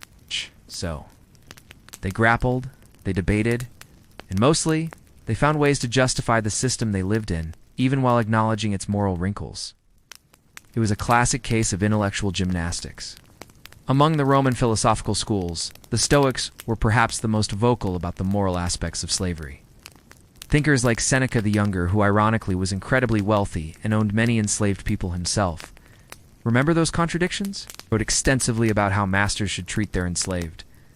The Stoic philosophy was all about living in accordance with nature and reason and recognizing the shared humanity of all people, regardless of social status. Seneca argued that while the law might make someone an enslaved person, their inner spirit, their capacity for reason and virtue remained free. He wrote things like, "Treat your slaves kindly, not because the law compels you, but because it is noble to do so." He even suggested masters should dine with their enslaved, or at least treat them with respect, seeing them as friends or humble companions. He'd probably be horrified by those foot slaves we mentioned earlier. Other Stoics echoed this sentiment, arguing that an enslaved person could be virtuous, intelligent, and morally superior to their master. They emphasized that outward status didn't define a person's inner worth. This was a pretty radical idea for the time, considering how deeply ingrained the idea of property was. However, it's important to note that even the Stoics weren't advocating for the abolition of slavery. Their arguments were about treating enslaved people humanely within the existing system, not dismantling the system itself. It was more about being a good owner than about ending ownership. So, did any of this philosophical pondering actually lead to real change? Well, eventually, over many centuries, there were some gradual legal changes. But let us be clear, these changes were usually driven by practical concerns for social order and stability, rather than a sudden moral awakening. For example, in the early empire, laws started to emerge against extreme cruelty. An emperor might issue an edict stating that masters who mutilated their enslaved or threw them to wild beasts for entertainment could face charges. There were even laws making it illegal to abandon an old or sick enslaved person, although again enforcement was probably spotty. The idea was often to prevent public scandal, or to ensure that valuable assets weren't just being wantonly destroyed. It was less about the enslaved person's welfare and more about preventing chaos or bad examples. However, these laws were often difficult to enforce, unless a master committed a truly outrageous act that attracted public attention. What happened within the walls of a private household was largely unchecked. There were no public defenders for enslaved people, no easy way for them to report abuse. So, while the legal framework might have evolved slightly, the day-to-day reality for many probably remained unchanged. It was like putting a tiny band-aid on a gaping wound. Here's the bottom line.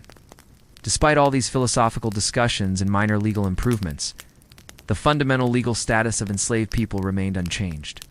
They were still property. It could still be bought, sold, inherited, and used as security for loans. Their bodies, their labor, their lives, all still belonged to someone else. No Roman emperor, no jurist, no philosopher ever seriously proposed the abolition of slavery. The system was too deeply woven into the fabric of Roman life, too essential to its economy and its social structure. It would have meant dismantling the entire Roman world as they knew it. So, while the echoes in the law show us that some Romans wrestled with the moral quandaries of their society, those echoes never quite turned into a roaring call for fundamental change. It's a powerful illustration of how deeply entrenched economic and social systems can override even the stirrings of conscience. They built an empire on the backs of millions, and even their best thinkers couldn't imagine a world without it. And that in itself is a profound and sobering thought. Chapter 13. Unearthing the Silenced Archaeological Evidence. We've talked a lot about what the Romans wrote, what they debated, and what the law said. Ow. But historical records, especially from ancient Rome, were largely written by the powerful, the emperors, the senators, the wealthy elite, the lives of the enslaved. They were rarely the subject of grand histories or philosophical treatises. Their stories were, for the most part, deliberately silenced. So how do we hear their voices? How do we see their lives when the official storytellers largely ignored them? This is where archaeology becomes our silent witness, our dusty, gritty detective, because the ground holds secrets. It holds the fragments of everyday life that speak volumes, even when no one wrote them down. Imagine archaeologists digging at a Roman villa, a bustling city block, or even a remote mine. What they find. The material culture gives us incredible insights into daily life for the enslaved. It's like finding clues at an ancient crime scene, but the crime is the system of slavery itself. We find the tools they used, heavy spades for digging, iron hoes for tilling fields, hammers and chisels for quarrying stone. These tools aren't just artifacts. They're physical testaments to the immense labor, the muscle and sweat poured into building the Roman world. Often, these tools are worn down, repaired countless times, showing continuous, arduous use. Sometimes, chillingly, we find shackles, iron chains, ankle cuffs, even neck collars. These aren't just pictures in a book. These are real, tangible instruments of control and oppression. Finding a set of shackles gives you a visceral punch, connecting you directly to the physical restraint endured by countless individuals. It's a stark reminder that this wasn't just a legal concept, it was a physical reality.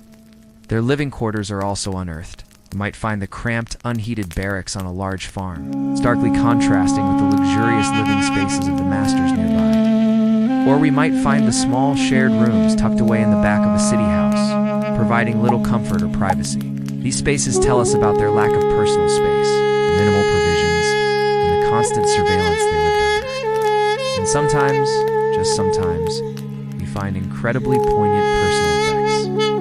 A crude clay oil lamp, a simple bone comb, a worn-down gaming piece, or maybe a tiny handmade amulet. These are the precious few items that hint at an enslaved person's individuality, their desire for comfort, or their belief in something beyond their brutal reality. They are fleeting glimpses into their inner lives, proof that even under the harshest conditions, they were still people with hopes, fears, and perhaps a small toy for a child. These small finds are like tiny shouts from the past, piercing the silence. Another incredible source of information comes from epigraphy, the study of inscriptions. While most grand inscriptions celebrated emperors or generals, sometimes on humble gravestones or other dedications, we find brief, fleeting mentions of enslaved individuals or, more commonly, freed persons. These aren't detailed biographies, but they are precious. They might give us a name, a master's name, or a hint at their role. For example, a tombstone might say, "Sacred to the spirits of the dead." Philadelphus, slave of Marcus Aurelius, who served faithfully as a cook for 20 years. Or to the memory of Antiochus, freedwoman of Gnaeus, Pompeius, a skilled weaver, aged 35. These short phrases, often just a few words, are like tiny windows into lost lives. They show us their names, which might be Greek, Syrian, or Celtic, reminding us of their diverse origins. They confirm their roles: a tutor, a potter, a domestic servant, and sometimes, heartbreakingly, they tell us their ages, often young. For freed persons, the inscription might highlight their continued relationship with their patron, but also proudly state their new status. These aren't just dry historical facts. They're echoes of actual people, asserting their existence in a world that tried to erase them. This is where science really steps in to help. When archaeologists uncover skeletal remains, forensic analysis can perform an incredible historical autopsy. The bones themselves become storytellers, whispering details that no written record would ever provide. What can bones tell us? A lot. They can reveal a person's diet, whether they had enough to eat, or suffered from chronic malnutrition, which was common among the enslaved. They can show signs of health problems like diseases linked to poor sanitation or crowded living. Most starkly, skeletal remains reveal injuries, healed fractures from falls or beatings, signs of chronic strain from heavy labor, or even marks consistent with shackles. We can see evidence of arthritis from repetitive tasks, or dental issues from a poor diet. These are not just theoretical hardships, these are physical scars etched into the very bones, offering stark evidence of their harsh lives. Sometimes forensic analysis can even suggest causes of death, particularly for younger individuals who might have died from untreated infections or overwhelming physical stress. When we find the bones of someone who died young, with signs of heavy labor and malnutrition, it paints a very clear, very grim picture of their lived experience, untouched by Roman propaganda. It's the closest we can get to hearing their unspoken suffering. Despite all these amazing archaeological tools, it's crucial to acknowledge the limitations of the record. As powerful as these discoveries are, they are still fragments. They are glimpses, not full narratives. So much remains unknown about the vast majority of enslaved people. We rarely know their specific individual stories, their hopes, their fears, their personalities. We don't have their diaries or their personal letters. This is largely due to the deliberate erasure of their individual stories by the Roman system itself. They were property, and property doesn't have a personal history beyond its function. Archaeology provides powerful insights, but it's still like trying to reconstruct a massive mosaic from just a few broken tiles. It helps us understand the patterns, the conditions, and the general experiences, but the intimate, personal details of those millions of lives are largely lost to us, and that, in itself, is a profound and poignant part of their story. The silent testament to lives lived, worked, and suffered, largely unrecorded, save for the whispers from beneath the earth. But those whispers are getting louder thanks to modern science. Chapter 14. A legacy etched in time, the enduring impact. We've walked through the Roman world trying to understand daily life for the enslaved. It's been a journey of discovery, of uncomfortable truths, and of immense human resilience. But as we step back, what is the big picture? What does this ancient system, long gone, still tell us today? The legacy of Roman slavery is etched into the very fabric of history, leaving an enduring impact that goes far beyond just dusty archaeological sites. Let us be crystal clear about something we've explored throughout this documentary. Slavery was absolutely fundamental to the economic and social structure of the Roman Empire. It wasn't a side note or a minor inconvenience. It was the engine, the bedrock, the very oxygen of their civilization. Think about it, the economy. Millions of enslaved people provided the cheap, disposable labor that fueled everything. From the vast agricultural estates that fed the empire, to the mines that supplied its metals, to the workshops that produced its goods, it all ran on forced labor. It was a system built on the complete dehumanization of millions of people. Individuals were reduced to property, their bodies, commodities, their wills subjugated, their families torn apart.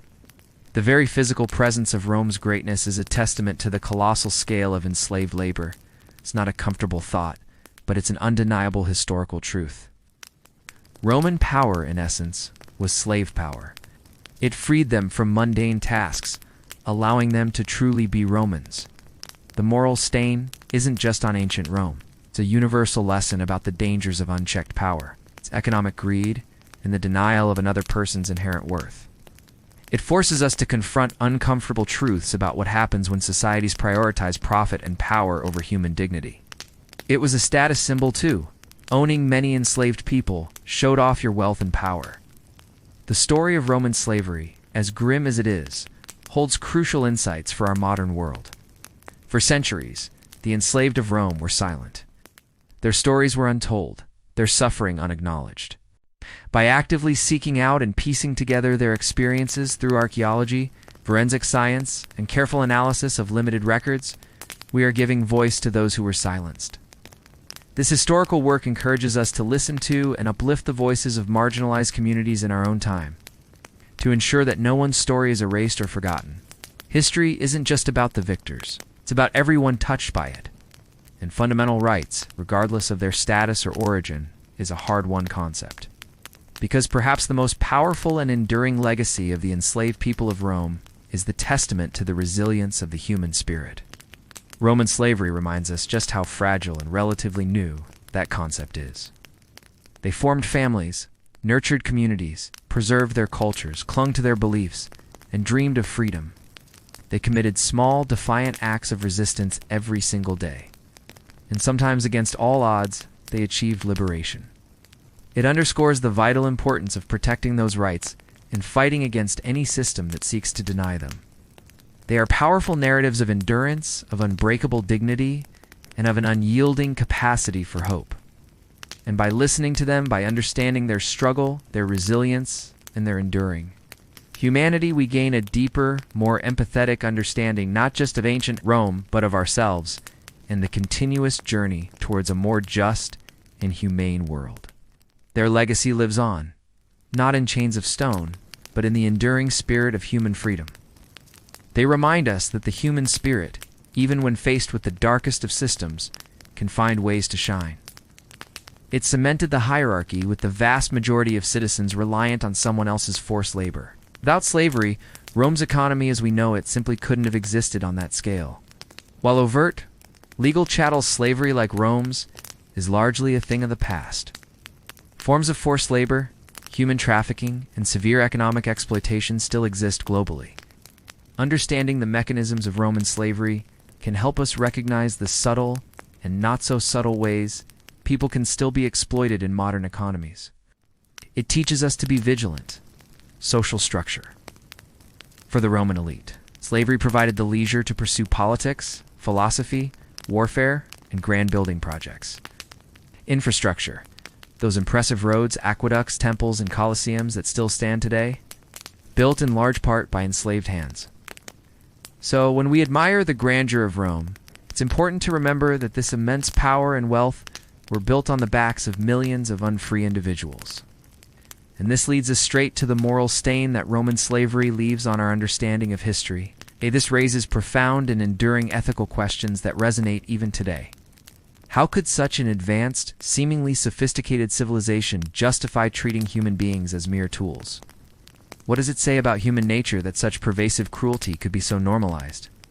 And how do we reconcile the undeniable achievements of Rome with the horrific human cost on which they were built? There's no easy answer here. It's a stark reminder of humanity's capacity for both incredible innovation and unspeakable cruelty. So, is all of this just ancient history? Or does it offer lessons for today? Absolutely. It connects directly to contemporary discussions about human rights. The idea that every human being possesses inherent dignity, it also speaks to ongoing issues of exploitation. And finally, it highlights the immense importance of remembering marginalized voices. But let's end not on a note of despair, but of profound admiration. Despite unimaginable hardship, constant fear, physical brutality, and the legal denial of their very humanity, they found ways to survive. Their stories, even the fragmented ones we piece together, are not just tales of suffering. The whispers from the past, once silenced, are now growing louder. Chapter 15. Nightfall and Remembrance Conclusion. As the Roman sun sets, not just on this day, but on our journey through its hidden history, we return to the quiet of this ancient street, the sounds of dawn that greeted us in Chapter 1, the distant murmurs, the gentle awakening, now fade into the soft twilight. The bustling crowds have dispersed, leaving behind the timeless stones, silent witnesses to millennia of human life. We saw them bought and sold in the cold, transactional atmosphere of the markets. Their humanity stripped away the moment a gavel fell. We started this exploration with a simple question. What was daily life really like for the enslaved people of Rome? Where enslaved people filled an astonishing array of roles, from highly skilled artisans and trusted, accountants to domestic staff, navigating the intricate social dynamics of their masters' lavish homes, the ultimate commodification of life in the arena for public entertainment. It was a stark reminder of the depths of dehumanization possible within such a system. We saw how enslaved people, against all odds, formed precious, unofficial families, built vital networks of support, fiercely held onto their cultural identities, and found solace in shared spiritual beliefs. Desperate roar of large-scale rebellions like that led by Spartacus, a terrifying but ultimately doomed challenge to Roman power. The Stoic calls for humane treatment, and the slow, almost imperceptible legal shifts that hinted at a wrestling with conscience, even as the fundamental institution persisted for centuries. And through it all, we learned how archaeology helps us unearth the silenced, giving voice to forgotten lives through the objects they touched and the bones they left behind. They celebrated their dead, asserting dignity where none was legally granted. It is our responsibility to acknowledge their stories, however fragmented. We learn about the incredible fragility of freedom, the insidious nature of exploitation, and the profound capacity for both cruelty and resilience within the human heart.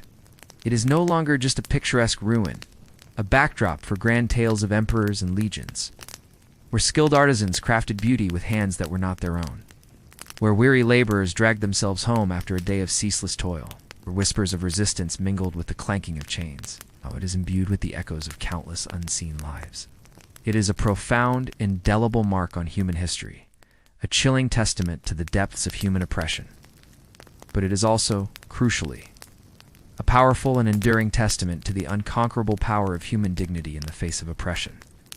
Ensuring their experiences are not forgotten is not just an act of historical accuracy. It is an act of human empathy and a commitment to learning from the past. Their silence was a burden. Their remembrance is a lesson. To refuse to look away from the discomfort and to understand the full human cost of the Roman system.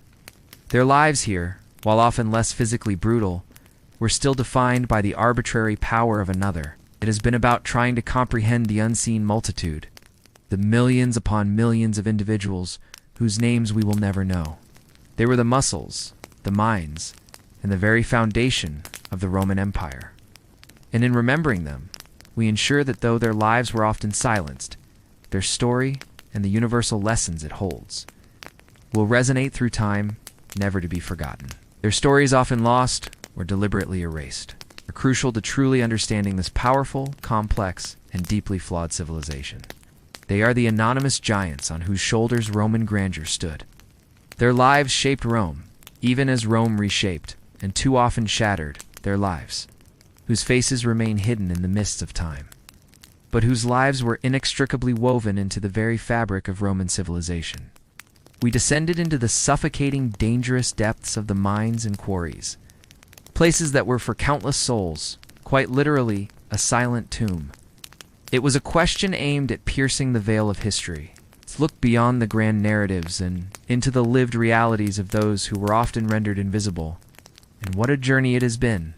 We ventured into the dark heart of how one became enslaved, through the brutal violence of war, the desperation of debt, the terror of kidnapping, or simply by the cruel accident of birth. We then stepped into the stark contrast of their worlds, the relentless, backbreaking agony on the vast latifundia, where human bodies were pushed beyond endurance in fields and olive groves. And then we found ourselves in the complex, nuanced urban labyrinth. We confronted the chilling reality of the body as a commodity, the pervasive physical abuse, the unimaginable sexual exploitation. Yet even in that darkness, we found sparks of humanity. We examined the defiant spirit that led to small acts of resistance, the feigned illness, the broken tool, the whispered secret, and even the thunderous. And finally, we looked at the minds of the Romans themselves, observing the echoes in their laws and philosophies, the uncomfortable contradictions. This journey has been about more than just dates and battles. They were the hands that tilled the soil, that built the aqueducts, that cooked the meals, that raised the children of the elite. And this brings us to our responsibility. As modern observers peering back through the centuries, we have a unique obligation. By remembering them, we don't just learn about the past. We gain a deeper understanding of ourselves As the last rays of light fade from this ancient street, leaving it to the quiet embrace of nightfall, we are left with a powerful, lingering image. It is a street where mothers held their enslaved children close, fearing tomorrow's sale. The legacy of Roman slavery is not just a dark chapter in a textbook. For even in the deepest shadows, the flame of humanity, the spark of freedom, and the unyielding spirit of defiance continued to burn.